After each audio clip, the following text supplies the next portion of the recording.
నమస్తే జగదేవ్ గారు, welcome to icon politics. నమస్తే అండి. సార్, ఇప్పుడు పంజాగుట్ట పోలీస్ స్టేషన్ లో ఏదైతే కొంతమంది యూట్యూబర్స్ కానీ, సెలబ్రిటీస్ కానీ, యాంకర్స్ కానీ, సీరియల్ యాక్టర్స్ పైన మీద కానీ సో కేసు ఉమ్, అనేది నమోదైంది. ఏదైతే ఇల్లీగల్ బెట్టింగ్ యాప్ సంబంధించింది. ఇది ఫస్ట్ అవును. దీన్ని ఎప్పటి నుంచో నాన్ వేషన్ అని ఒక యూట్యూబర్ ఎప్పటి నుంచో పోరాడుతున్నారు. అండ్ నెక్స్ట్ ఆయన ఏదైతే విసి సజ్జనార్తో ఐపీఎస్ ఎవరైతే ఉన్నారో ఆయన సహాయంతో ఒక వీడియో కాల్, ఒక మీటింగ్ అంటూ మనలాగే ఇంటరాక్షన్ చేయడం జరిగింది. అప్పటి నుంచి సజ్జనార్ గారు పోస్టులు ఎవరైతే ఇల్లీగల్ బెట్టింగ్ యాప్స్ చేస్తున్నారో సో వాళ్ళ పైన ఆయన సోషల్ మీడియా పైన ఇల్లీగల్ బెట్టింగ్ యాప్స్ చేసిన ప్రతిరోజు పోస్ట్ పెడతానే ఉన్నారు. ఈ ఇల్లీగల్ బెట్టింగ్ యాప్స్ అనేది ఇంకా పెరిగిపోయింది. ఐ మీన్ కొంతమంది స్వతహాగా ఆపేశారు, ఇంకొంతమంది ఇలాగే కంటిన్యూ చేస్తున్నారు ఇప్పటికీ. అండ్ నిన్న చాలా మంది యూట్యూబర్స్ పైన, ఐ మీన్ సీనియర్ యాక్టర్స్ పైన, యాంకర్స్ పైన, వాళ్ళందరి పైన పంజాగుట్ట పోలీస్ స్టేషన్ లో కేసు అనేది నమోదైంది. అందులో కీలకంగా ఇప్పుడు ప్రజెంట్ ఏమని మాట్లాడుతున్నారంటే యాంకర్ శ్యామ్లా గారు, ఐ మీన్ వైఎస్ఆర్సిపి అఫీషియల్ అధికార ప్రతినిధి. అధికార సో ప్రతినిధి. ఎస్, యాంకర్ శ్యామల గారి పైన కూడా కేసు అనేది ఫైల్ అయింది. సో ఈ సందర్భంగా మనం చూసినట్లయితే ఒక కేసు పరంగా ఒక ఇల్లీగల్ బెట్టింగ్ ఎవరైతే ప్రమోట్ చేశారో సెలబ్రిటీస్ కానీ, యూట్యూబర్స్ కానీ, ఆ కోణంలో చూసినట్లయితే మీకేమనిపించింది? ఇప్పుడు సెలబ్రిటీస్ అందరూ కూడా ఎవరికి వాళ్ళు ఆ, బాగా నేము ఫేమ్ సంపాదించుకోవాలి అనుకుంటారు. నేము ఫేమ్ తో పాటు మనీ కూడా కావాలి. అందరికి మనీ అవును. కావాలి. సో మనీతో పాటు షార్ట్ టైంలో ఎక్కువ అమౌంట్ గెయిన్ చేయాలనుకునే తాపత్రయంలో ఈ అడ్డదారులు తొక్కాలనే అనుకోవచ్చు ఒక విధంగా. ఇవి అడ్డదారులే. ఎందుకంటే ఇంకోటి ఏంటంటే, ఇట్లాగే ఇంతకు ముందు కూడా మీ మీడియా మిత్రుడే నాకు ఒక ప్రశ్న అడిగాడు. సార్, ఇలా బెట్టింగ్ యాప్లు ప్రమోట్ చేయడం వల్ల అమాయకమైన ప్రజలు, అమాయకమైన వ్యూవర్స్ వీళ్ళు ప్రాణాలు కోల్పోతున్నారు అన్నారు. అది రాంగ్ డెసిషన్. ఓకే. అమాయకులు ఏంటి? అమాయకులు తెలియదు వాళ్ళకి కూడా. అంటే తక్కువ టైంలో ఎక్కువ అమౌంట్ గడించేయాలి, సంపాదించేయాలి. తద్వారా అందరూ లావిష్ లైఫ్ బతకాలనేది కాన్సెప్ట్. సో ఈ బెట్టింగ్ యాప్స్ అన్నిటిని కూడా ఎవరైతే హైయెస్ట్ సబ్స్క్రిప్షన్స్ ఉన్నారో, లేదంటే హైయెస్ట్ వ్యూవర్షిప్ ఉందో వాళ్ళు ఈ బెట్టింగ్ యాప్స్ వీళ్ళు డోర్ టచ్ చేస్తే వాళ్ళు వచ్చి ఎంకరేజ్ చేస్తున్నారు.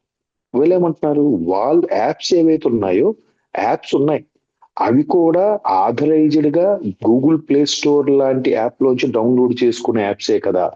ఒకవేళ ఇవి ఇల్లీగల్ అయితే, బెట్టింగ్ యాప్స్ అనేవి మంచిది కాదు అనుకుంటే గూగుల్ ప్లే స్టోర్ ఎలా ఛాన్స్ ఇచ్చింది?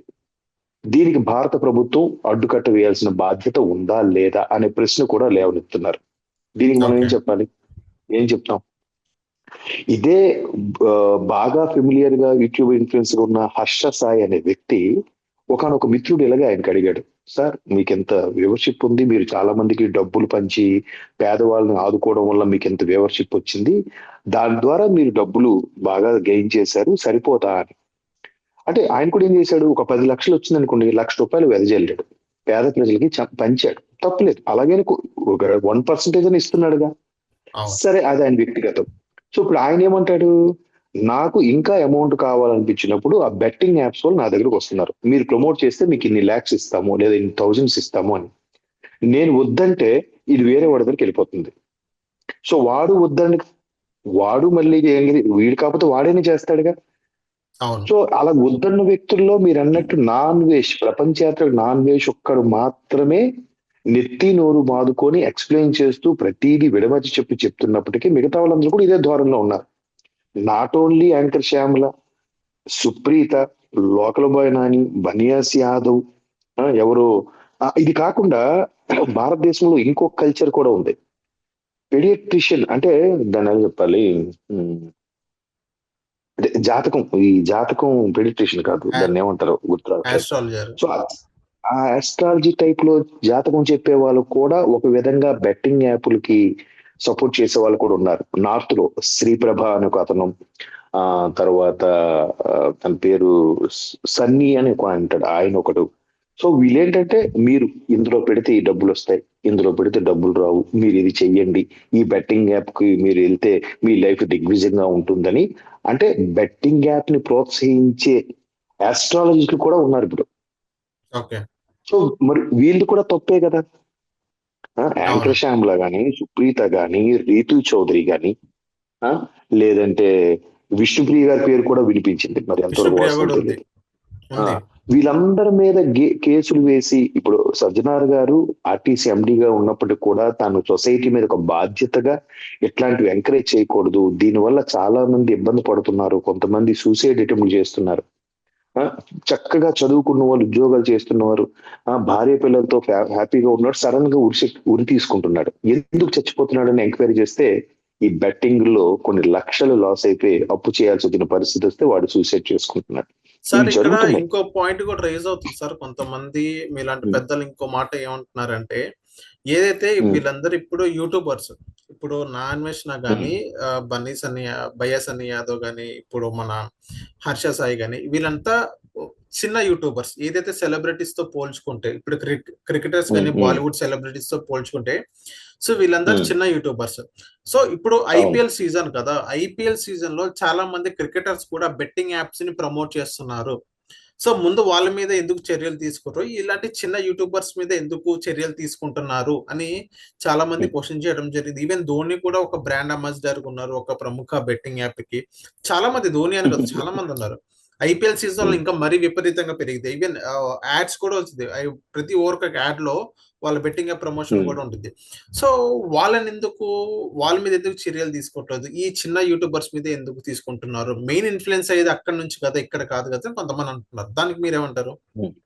ఎగ్జాక్ట్లీ, నేను నెక్స్ట్ అదే చెప్పబోతున్నాను. వ్యాలిడ్ క్వశ్చన్ మీరు అడిగారు, ఎందుకంటే సరిగ్గా ఒక 25 years బ్యాక్ సౌత్ లో ఒకే ఒక్క సూపర్ స్టార్ యాడ్స్ కి ఫస్ట్ టైం తీసుకుని రిజెక్ట్ చేసింది, the one and only super star ప్రస్తుత ఉప ముఖ్యమంత్రి ఆంధ్రప్రదేశ్ పవన్ కళ్యాణ్ గారు.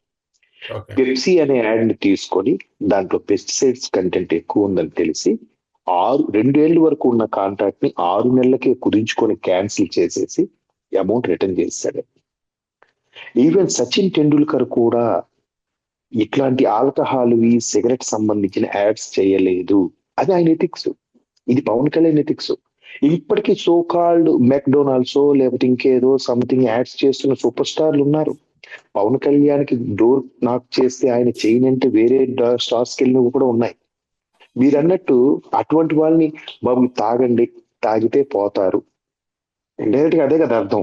మరి ఆ సూపర్ స్టార్లకి ఎందుకు సమన్లు ఇవ్వరు, ఆ సూపర్ స్టార్స్ కి ఎందుకు హెచ్చరికలు జారీ చేయరు? అంటే ఇక్కడ కూడా మరలా ప్రభుత్వం అనేది మిస్టేక్ ఉంది. ఎందుకు అంటే ప్రభుత్వం ఏదైతే చట్టాలు చేస్తుందో అక్కడ మిస్టేక్ ఉంది. ఇప్పుడు సిగరెట్ మీద smoking is injurious to health ఉంటుంది. అవును. నువ్వు వాడికి అమ్ముకోరా, తయారు చేసుకోరని పెర్మిషన్ ఇచ్చేస్తూ మళ్ళీ ఇది తాగితే పోతారని అంటే ఆడి బిజినెస్ చేసుకుని చెప్తుంది నువ్వే, ఆడి బిజినెస్ కి అడ్డు తగులుతూ ఇప్పుడు కింద రాస్తున్నది నువ్వే.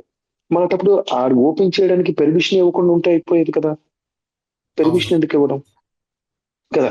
సో మీరు అన్నట్టు పెద్దవాళ్ళకి ఒక న్యాయం, చిన్న వాళ్ళకి ఒక న్యాయం లాగా కూడా కనిపిస్తుంది.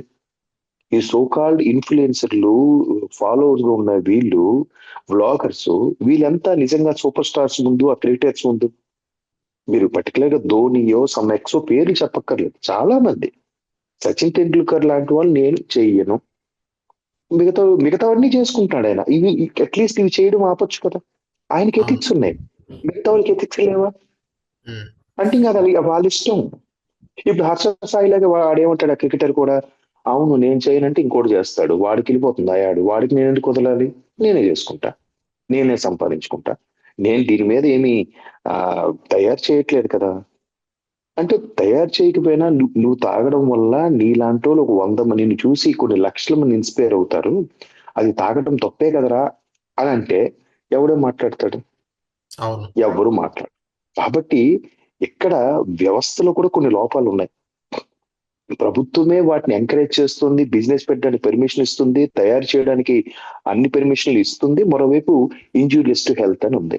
మద్యపానం ఆరోగ్యానికి హానికరం, ప్రతి బాటిల్ మీద ఉంటుంది, దాని మీద వాల్యూమ్ బై వాల్యూమ్ పర్సంటేజ్ కూడా ఉంటుంది, ఆల్కహాల్ పర్సంటేజ్ 45% వి అని, లేదా 28% వి అని. ప్రతి ఈవెన్ కూల్ డ్రింక్ లో కూడా ఉంటుంది ఎంతో కొంత content, either pesticide or alcohol content, um. ఏదో కంటెంట్ అనేది ఉంటుంది. మరి అది ఎంకరేజ్ చేస్తున్నట్ట కానట్ట చెప్పండి. కాబట్టి ఏదైనా అధిక మోతాదులో జరిగితే అది విపరీతమే, ప్రమాదమే. ఇక్కడ ఎవడిని చెప్పినా మారాల్సింది ప్రజలే. ప్రభుత్వాలు కొంతవరకు ఎవరు బాబు, వాడి పెర్మిషన్ అయితే ఇస్తున్నాం. ఇది ఏదైనా మితముగా తీసుకుంటే అమృతం. ఇప్పుడు చాలా అవును. మంది చిన్న ఎగ్జాంపుల్ చెప్తారు. డబ్బింగ్ ఆర్టిస్ట్ ఉంటారు. కొంతమంది నాటకాలు స్టేజ్ మీద వేసే వాళ్ళు ఉంటారు. వాళ్ళకి వాళ్ళ గురువులు చాలా మంది మీ వాయిస్ బేస్ రావాలంటే చుట్ట కాల్చండి అని చెప్పి సజెస్ట్ చేస్తారు. అది ఎప్పుడైనా ఒకసారి. అలాగే డాక్టర్స్ కూడా 60-70 ఏళ్ళు పైబడిన కొంతమందికి మీరు బ్రాందీ రోజుకి ఒక 2 ఔన్సులు తాగండి. అంతకు మించి తాగండి. తాగడం వల్ల మీ శరీరం కొంచెం వెచ్చగా ఉండి మీకు చక్కటి నిద్ర పడుతుంది. నిద్ర పడితే అన్ని సమస్యలు సర్దుకుంటాయని చెప్తారు. అంత మాత్రాన బాబు రోజు బ్రాందీ నువ్వు కంటిన్యూ తాగుతూనే ఉంటా అని చెప్పే అర్థమా? లేదు. ప్రతి దానికి కూడా మితిమీరితే ప్రమాదమే. ఈవెన్ అన్నము కూడా మితం మించి తింటే విషంగానే మారుతుంది. ఐ మీన్ ఫ్యాట్, లేనిపోని రుగ్మతలు అన్నీ వస్తాయి. కాబట్టి నేను చెప్పేది ఏంటంటే ఎక్కడైనా సరే ఒక లిమిట్ ఉంటుంది. ఆ లిమిట్ క్రాస్ అయిపోతే అది మంచి ఆ, శరీరానికి ఉపయోగపడే పదార్థమైనా అది విషమేతోనే సమానం. ఇక్కడ కూడా చట్టాలు కొన్ని చేస్తున్నారు. ఇప్పుడు ఎవరైతే ఇన్ఫ్లుయెన్స్ గా వాళ్ళకి చెప్పి బాబు మీరు ఇలా చేయకండి అని వార్నింగ్ ఇవ్వండి, విడిచిపెట్టండి. అయినప్పటికీ చేసాడు అనుకోండి, సింపుల్, వాడికి పనిష్మెంట్ చేయొద్దు, కోర్టుకి తీసుకెళ్లొద్దు. వాడు సైట్ ని లేదా ఇన్స్టాలో ఉన్న సైటో లేదా వాడు బ్లాగ్ ను బ్లాక్ చేసేది. మొత్తం ఫాలోవర్స్ అందరూ పోతారుగా. అంతే, అంతకుమించి ఏం చేయకూడదు. కానీ ఇక్కడ కొంతమంది ఏం చేస్తున్నారు, ఆడు చేశాడు, ఆడికి వార్నింగ్ ఇచ్చారు, నేను చేయలేదు కదా నాకు ఎందుకు ఇస్తారు. కాసేపు ఊరుకున్నాక కొన్ని నెలల తర్వాత మళ్ళీ వీడు స్టార్ట్ చేస్తున్నారు. ఉమ్. నాకు తెలియదు సార్, నేను చూడలేదు సార్. ఎందుకు తెలియదు, ఏం చూడలేదు. ఇప్పుడు అదే కదా, ఈ సుప్రీత అనే అమ్మాయి గతంలో ఇప్పుడు చేశాను, ఇప్పుడు చేయను అని చెప్పి సారీ చెప్పింది.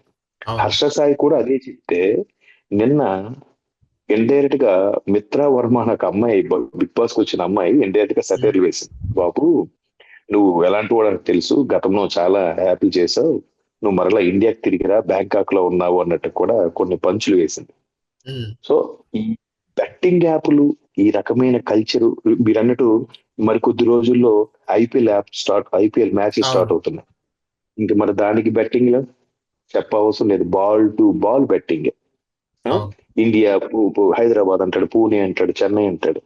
సో అంటే ఇవన్నీ మన సమాజంలో భాగం అయిపోయాయి. కాబట్టి పోలీసులు అవేర్నెస్ క్రియేట్ చేసినా మారాల్సింది, తెలుసుకోవాల్సింది మనమే. మనం అవును. కంట్రోల్ చేయకపోతే ఎన్ని చట్టాలు చేసినా ఏమీ చేయలేం. అది థ్యాంక్ యూ సార్.